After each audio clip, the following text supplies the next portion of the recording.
This is the IELTS listening test.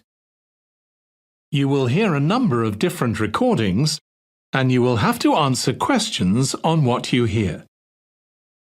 There will be time for you to read the instructions and questions, and you will have a chance to check your work. All the recordings will be played once only. The test is in 4 parts. At the end of the test, you will be given 10 minutes to transfer your answers to the answer sheet. Now turn to Part 1. You will hear 2 students discussing a project on international festivals with their tutor. First, to look at questions 1 to 5.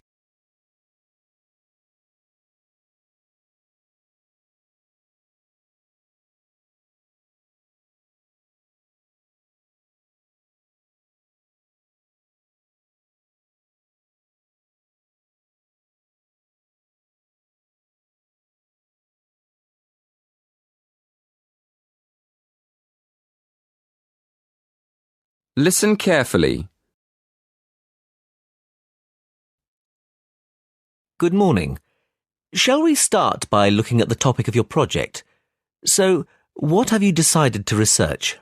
Well, we thought we'd compare festivals in different countries and see if any of them are similar. Yeah, like the carnival celebrations in South America and the water festival in Thailand. OK. What exactly are you planning to study? The origins of the festivals? The types of celebration?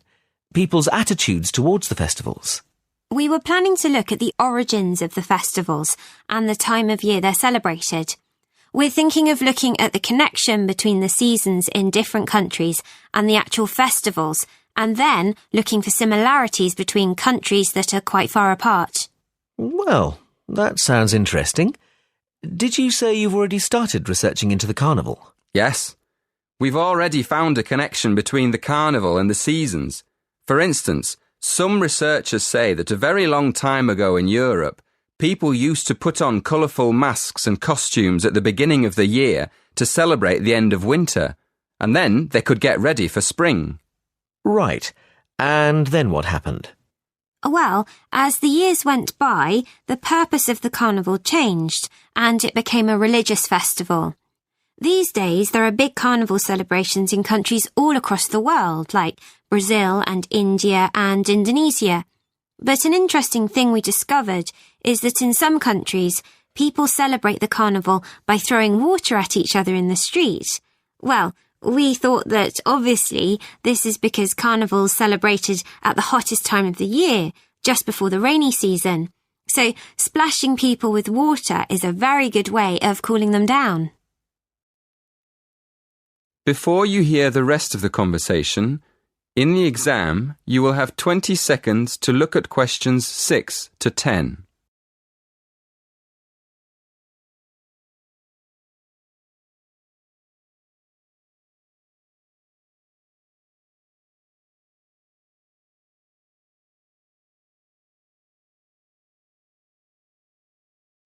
Now listen and answer questions 6 to 10. Yes, that makes sense. Did you look into any other festivals? Yes, we did. What we're planning to do is more research into water festivals. We found that in Asian countries, where there aren't any carnival celebrations, there are still festivals that involve people splashing each other with water. Actually, we found references to them in Burma, Thailand, Vietnam, China, and Japan. But we also found a reference to a water festival in Mexico. So we thought we'd look into that a bit more and see if we can find any similarities between these countries. We realised that water is more than just a way of cooling people down in hot weather. It also has a lot of different religious meanings and purposes. For instance, we found that in some societies, water can mean life or wealth or just luck.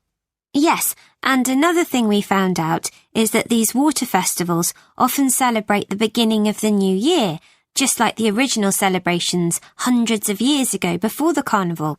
So, up to now, we found that the carnival and the seasons are linked by ancient traditions, and that water plays an important part in the celebrations. That is the end of part 1. You now have half a minute to check your answers.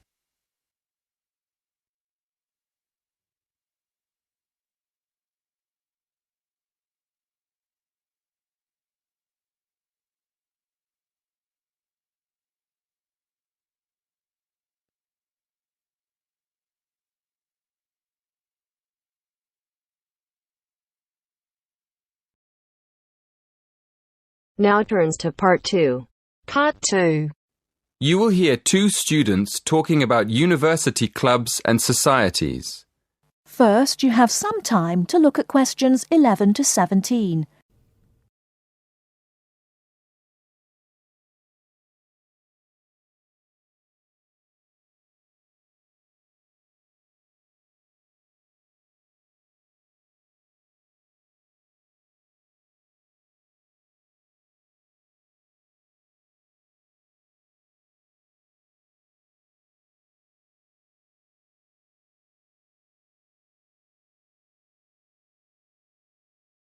Now, listen carefully and answer questions 11 to 17. Hello, are you the person to ask about joining a club? Yes, I am. What would you like to know? Well, I'm interested in several things, but I'd like to know more about the different clubs and how much they cost. I'm looking for a small club that's not too expensive. OK. Have a look at this table. You can see the names of the clubs, the fees, and the number of members. I'm afraid they aren't in any order. If you look at the top of the list, the first club is table tennis. That's one of our new clubs. Oh, right. So the table tennis club costs £20. That's quite expensive. Yes, it is a bit expensive. The cross-country cycling club is cheaper, though. Membership fees are only £15, but on the other hand, it's got 100 members. The film and drama club costs a lot, doesn't it? Yes, £50 is a lot, and that's probably why it only has 12 members. Is there any other club you think looks interesting? Look at the next one, street dance. Have you ever done any street dance? No, I haven't really. It's the cheapest. It only costs £5. OK. Shall we start with your interests? What do you like doing best? Well, I like photography. I've got a professional camera, so I take it quite seriously. But I can't really imagine belonging to a club to take photographs. I usually go on long walks on my own and take photos. So I like photography, but I wouldn't want to join a club to do it. OK. So what else do you like doing? Running? Oh no, not running. I like walking, but I hate running. I'm afraid the running club isn't for me, or the cycling club. And film and drama? No, it's far too expensive. But I do like yoga. I've practiced yoga on and off for years. How many members does the yoga club have? It's always a small group. A lot of people sign up at the beginning of term, but they stop going after a few weeks. So they're left with a few regular members every year. That sounds good. I think I'd like to join the yoga club. And what about the contemporary dance club? Is it expensive? Contemporary dance? No. It's not expensive. £10 for the term. Do you like dance? Well, I've never tried contemporary dance, but I do like jazz and tap dance. How often does the group meet? Before you hear the rest of the talk, you have some time to look at questions 18 to 20.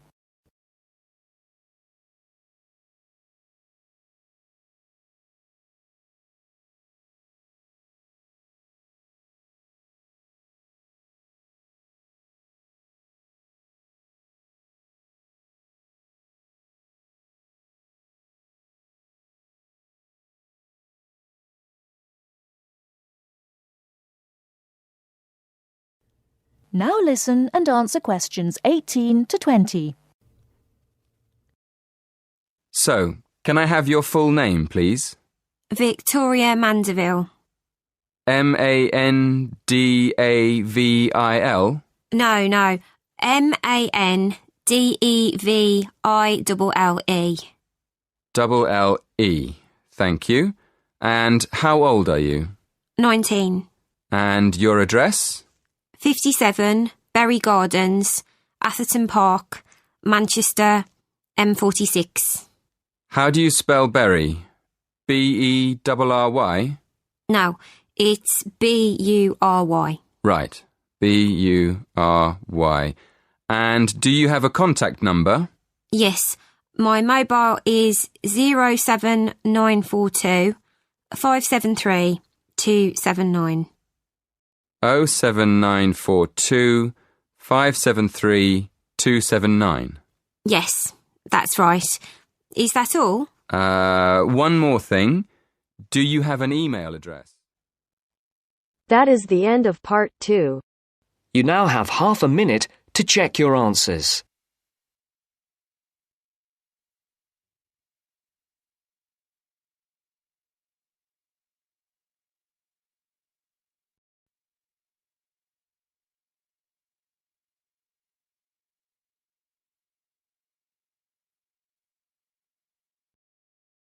Now turns to part 3. Part 3. You will hear 3 conversations. The first and the third between 2 students, and the second between a student and a clerk. First, you have some time to look at questions 21 to 25.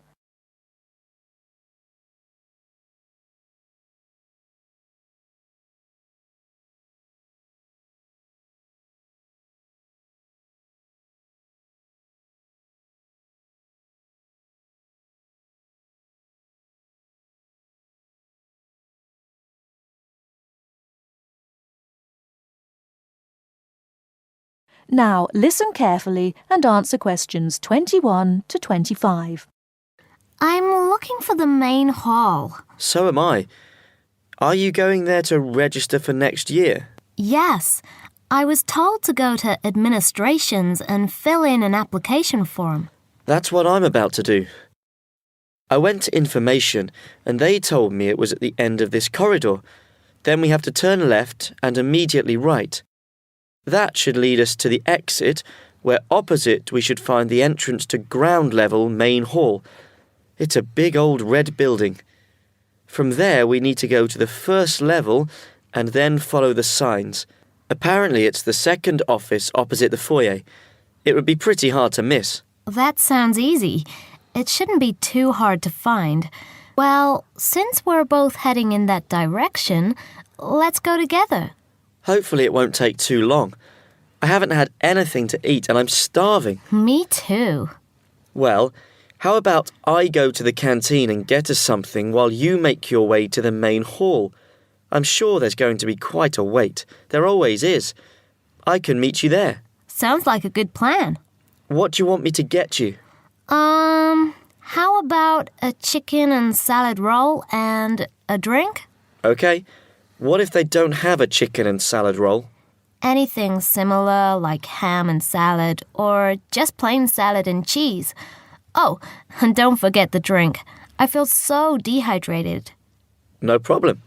What type of drink? I don't know. How about a Coke? No, nothing like that.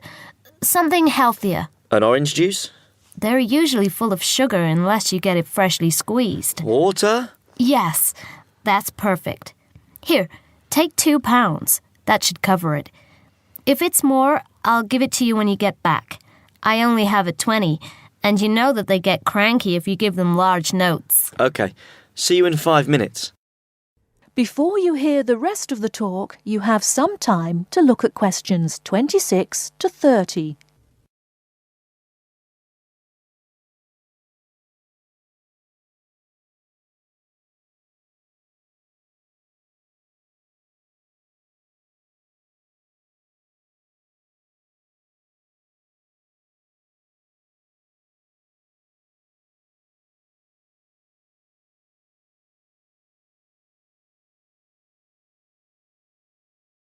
Now listen and answer questions 26 to 30.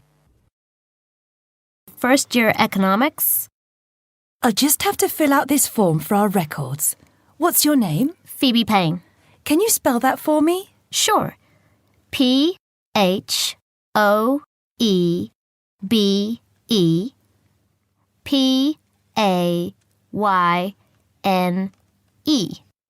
Your address?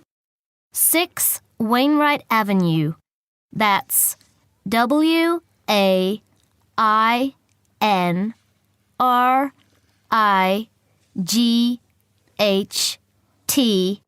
Nottingham. Nottingham. And your phone number? It's not connected yet. I've just moved in. OK. When you get your phone connected, contact us. I'll just make a note that your phone number is to be advised. I'll do that. What course were you doing? Law?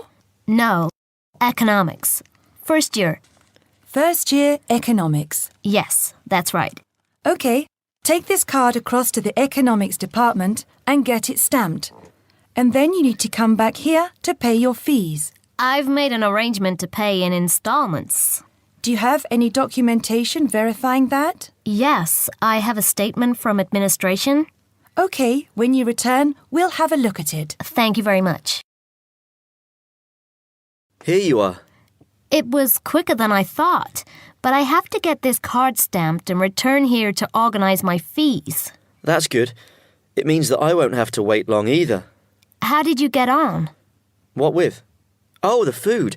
Well, there wasn't much left, so I got you a cheese and tomato sandwich and water. That's fine. Do I owe you any more? No, I need to give you back £3. But I only gave you 2. Oh, yeah. I thought you gave me a £5. OK, so we're square. So what do I have to do? Go to the desk and give your personal details. Then they'll give you a card that you need to take to your faculty. What's your major? Environmental science. OK, so you'll have to take the card to the environmental science faculty and get the card stamped, return to administration in the main hall, and organize your fees. And that's it? Yes, that means you're registered. Then we receive a letter with the details of our course where we'll be informed to go to the notice board or online to find out when and where our lectures are. OK. Let's have this bite to eat first. That is the end of part 3. You now have half a minute to check your answers.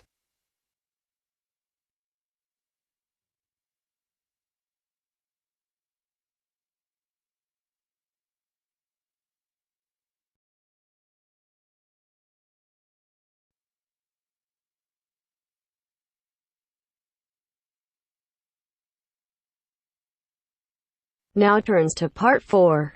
Part 4. You are going to hear a lecture on William Kidd. First, you have some time to look at questions 31 to 40.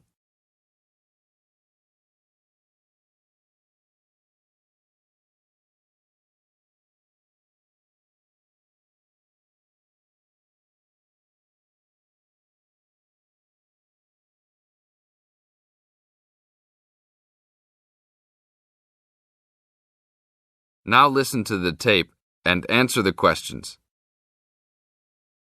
A Pirate Story, William Kidd. William Kidd, who was better known by the name Captain Kidd, was a 17th century British privateer and semi-legendary pirate who became celebrated in English literature as one of the most colourful outlaws of all time. Fortune seekers have hunted his buried treasure in vain through succeeding centuries.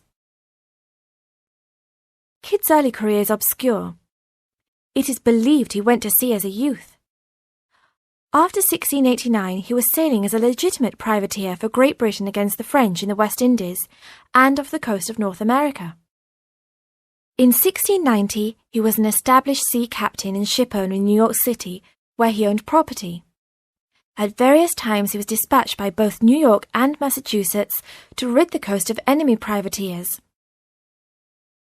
In London in 1695, he received a royal commission to apprehend pirates who molested the ships of the East India Company in the Red Sea and in the Indian Ocean.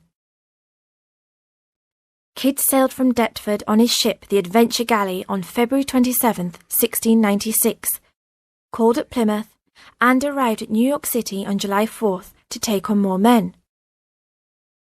Avoiding the normal pirate haunts, he arrived by February 1697 at the Comoro Islands off East Africa.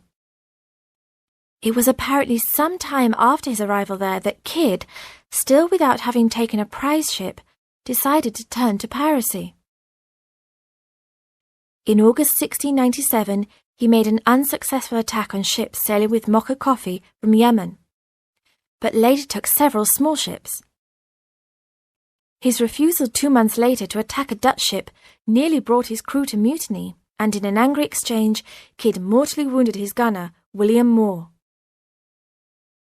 Kidd took his most valuable prize, the Armenian ship Quedda Merchant, in January 1698, and scuttled his own unseaworthy Adventure Galley.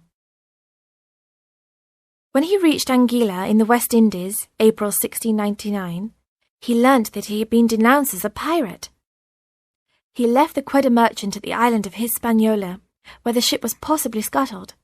In any case, it disappeared with its questionable booty, and sailed in a newly purchased ship, the Antonio, to New York City, where he tried to persuade the Earl of Bellomont, then colonial governor of New York, of his innocence. Bellomont, however, sent him to England for trial, and he was found guilty, May 8th and 9th, 1701, of the murder of Moore and on 5 indictments of piracy. Important evidence concerning 2 of the piracy cases was suppressed at the trial, and some observers later questioned whether the evidence was sufficient for a guilty verdict. Kidd was hanged, and some of his treasure was recovered from Gardiner's Island off Long Island. Proceeds from his effects and goods taken from the Antonio were donated to charity. In years that followed, the name of Captain Kidd has become inseparable from the romanticized concept of the swashbuckling pirate of Western fiction. Among other stories concerning caches of treasure he supposedly buried is Edgar Allan Poe's The Gold Bug. That is the end of part 4. You now have half a minute to check your answers.